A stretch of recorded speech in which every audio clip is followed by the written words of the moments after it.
My name is Festus, and today I would like us to look at the topic indices.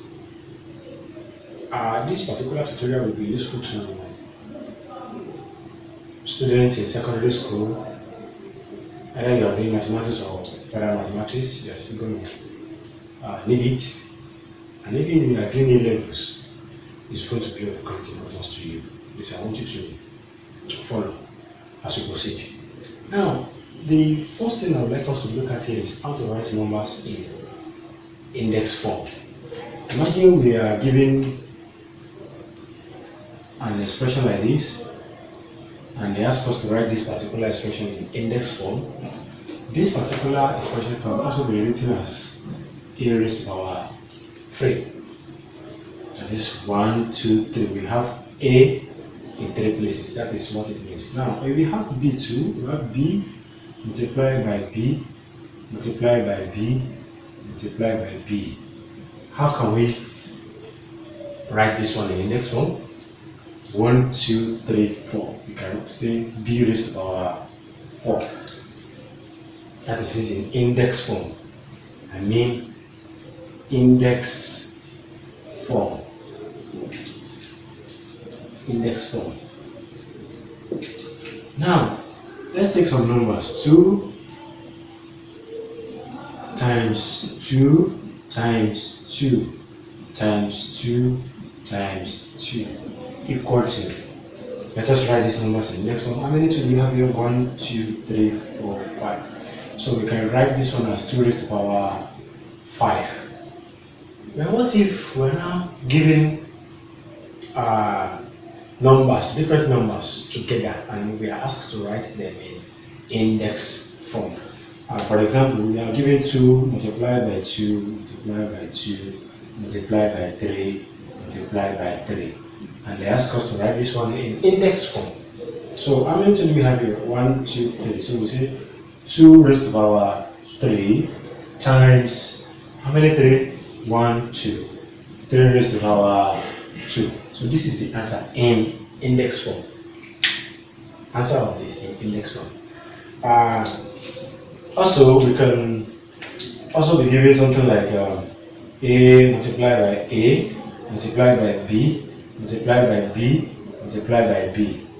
Now, if you are given this particular expression also, how do we write it in index form?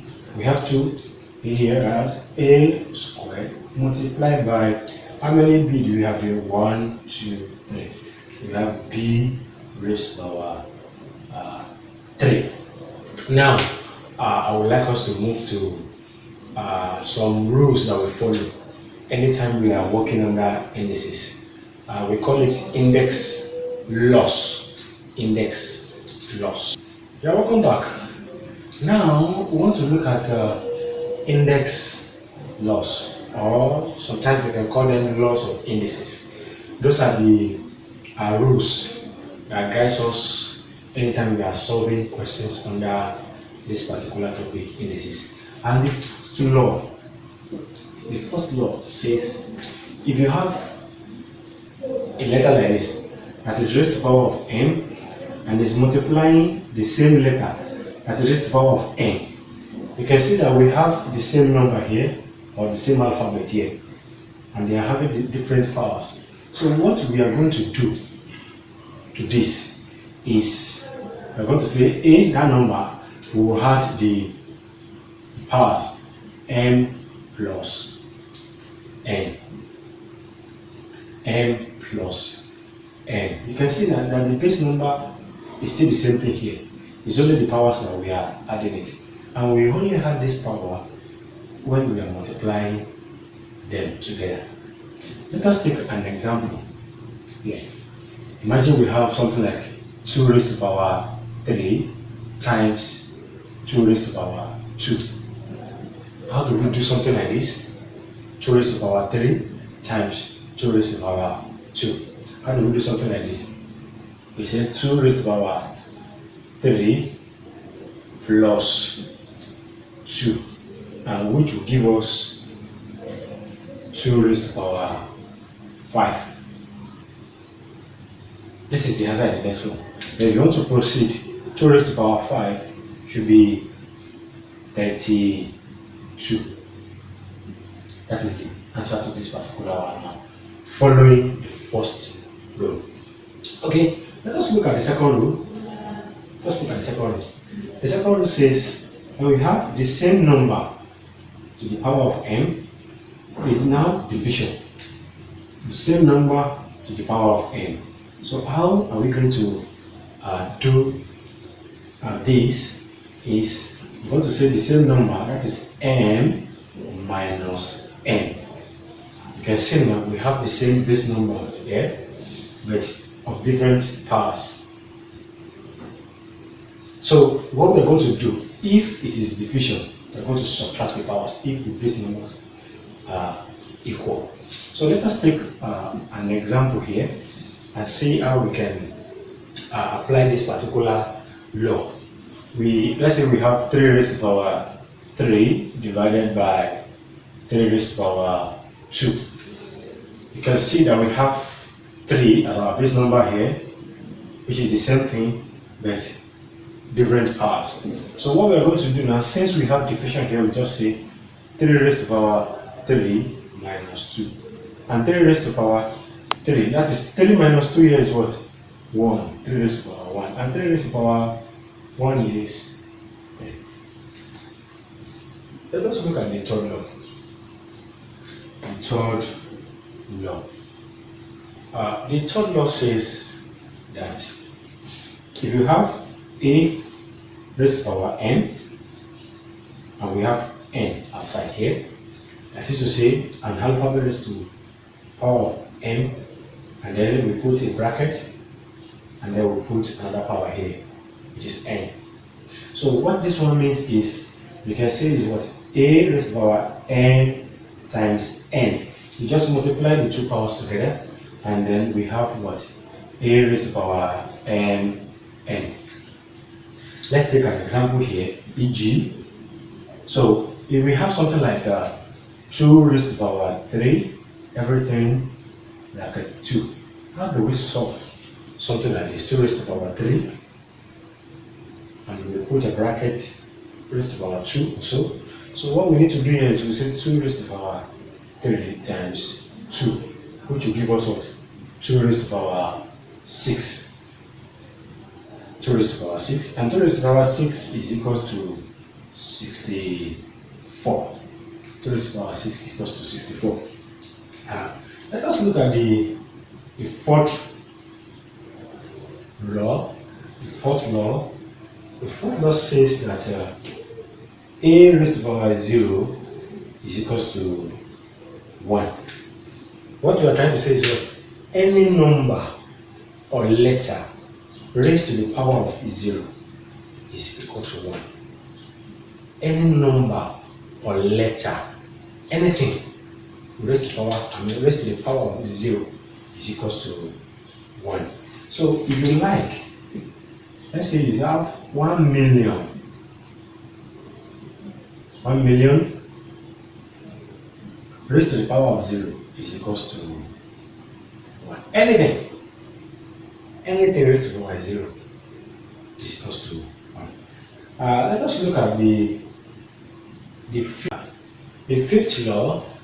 Says that when we have a raised to the power of n, what we are going to do, what this one will turn into is, we are going to remove this minus. When you remove minus, it automatically turns to 1 over. The removal of this minus will turn to 1 over a raised to the power n. I just remove only the minus, I have 1 over everything that is left. So imagine we have something like 2 raised to the power minus 2, and we want to follow this particular approach. The first thing is, let's remove the minus. When we remove the minus, we have 1 over 2 raised to the power 2. 1 over 2 raised to the power 2. And what is 1 over 2 raised to the power 2? 1 over 2 raised to the power 2 is what? Is 4. Because 2 raised to the power 2 means 2 times 2. Okay? Let us look at the sixth law. The sixth law says if you have a raised to the power of 1 over n, a raised to the power of 1 over n, it automatically turns to square root of, that is nth square root, or nth root, we call it nth root of a. You put this square sign, you put the number here. If the number is 2, that it will be square root of a.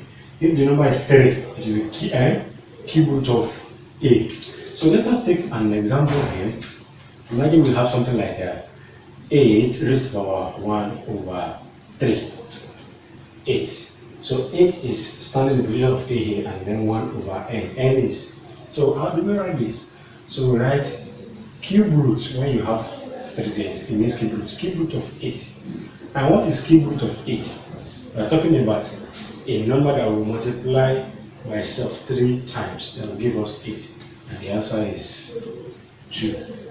The cube root of 8 is 2. Cube root of 8 is 2. Now, we have another law. That's the seventh law. The seventh law says when we have a raised to the power of n over n. A to the power of n over n. You can see that the difference between this and this is just this n. Here we have 1 here, and here we have n here.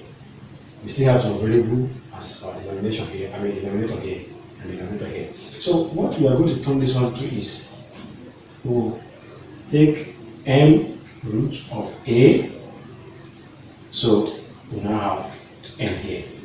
Or in some cases we can have a, we have it like this, n. So these two means the same thing. So imagine we have an example that says, let me use this particular n raised to the power, let's say 2 over 3. 2 over 3. So how can we write it like this? So we write what? Cube root of 8, everything squared. So I'm using this particular one. If you like, you can use this particular one and test. You're still going to get the same thing. So, and then when we have that, cube root of 8 is what we just found. The cube root of 8 is 2 and 2. Everything, don't forget the power. 2. And this one is what? 2 squared. 2 squared is what? 4. That is our answer. Now, these are the major laws that we use mostly anytime we are dealing with indices. Let's now take some examples in order to have a better understanding of how to apply all these laws very well. Thank you.